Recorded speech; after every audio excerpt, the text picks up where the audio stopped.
warahmatullahi wabarakatuh. Perkenalkan, nama saya Hairunisa dengan NIM 8114244027. Saya mahasiswa aktif jurusan Kesehatan Masyarakat Universitas Negeri Gorontalo. Video ini saya buat untuk memenuhi tugas mata kuliah kewarganegaraan dengan dosen pengampu Bapak Dr. Roni Lukum SPD MSc. Sekalian, dalam video ini saya akan mengangkat tema mengenai membangun ekonomi berkelanjutan untuk masa depan yang lebih baik. Hadirin yang terhormat, saya berdiri di depan Anda hari ini untuk membahas tentang pentingnya membangun ekonomi berkelanjutan untuk masa depan yang lebih baik.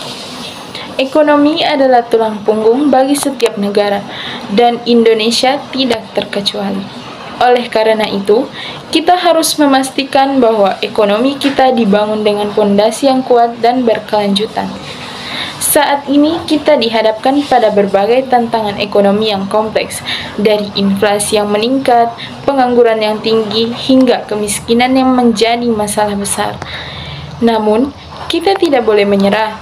Kita harus memiliki visi dan strategi untuk membangun ekonomi yang lebih baik. Ekonomi berkelanjutan adalah ekonomi yang tidak hanya mempertahankan pertumbuhan ekonomi, tetapi juga memperhatikan aspek sosial dan lingkungan. Kita harus memastikan bahwa pertumbuhan ekonomi kita tidak hanya dinikmati oleh segelintir orang, tetapi juga dirasakan oleh seluruh masyarakat.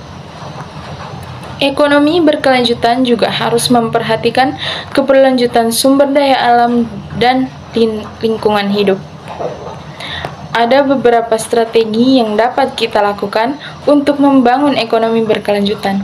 Yang pertama, kita harus meningkatkan investasi pada sektor-sektor yang produktif dan berkelanjutan, seperti pertanian, industri kreatif, dan pariwisata. Kedua, kita harus meningkatkan kualitas sumber daya manusia melalui pendidikan dan pelatihan. Dan yang ketiga, kita harus memastikan bahwa kebijakan ekonomi kita pro rakyat dan pro lingkungan.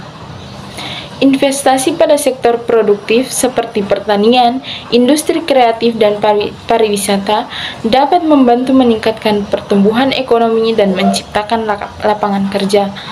Sektor-sektor ini juga dapat membantu meningkatkan pendapatan masyarakat dan mengurangi kemiskinan. Peningkatan kualitas sumber daya manusia melalui pendidikan dan pelatihan sangat penting untuk meningkatkan produktivitas dan daya saing ekonomi. Dengan memiliki sumber daya manusia yang berkualitas, kita dapat meningkatkan kemampuan untuk berinovasi dan beradaptasi dengan perubahan teknologi dan pasar. Kebijakan ekonomi yang pro rakyat dan yang pro lingkungan sangat penting untuk memastikan bahwa pertumbuhan ekonomi kita tidak hanya dinikmati oleh segelintir orang, tetapi juga dirasakan oleh seluruh masyarakat. Kebijakan ini harus memperhatikan keberlanjutan sumber daya alam dan lingkungan hidup. Dengan membangun ekonomi berkelanjutan, tugas kita bersama, kita harus memiliki visi dan strategi yang jelas untuk mencapai tujuan ini. Dengan kerjasama dan komitmen yang kuat, saya yakin kita dapat membangun ekonomi yang lebih baik dan berkelanjutan untuk masa depan yang lebih baik. Sekian video dari saya. Wassalamualaikum warahmatullahi wabarakatuh.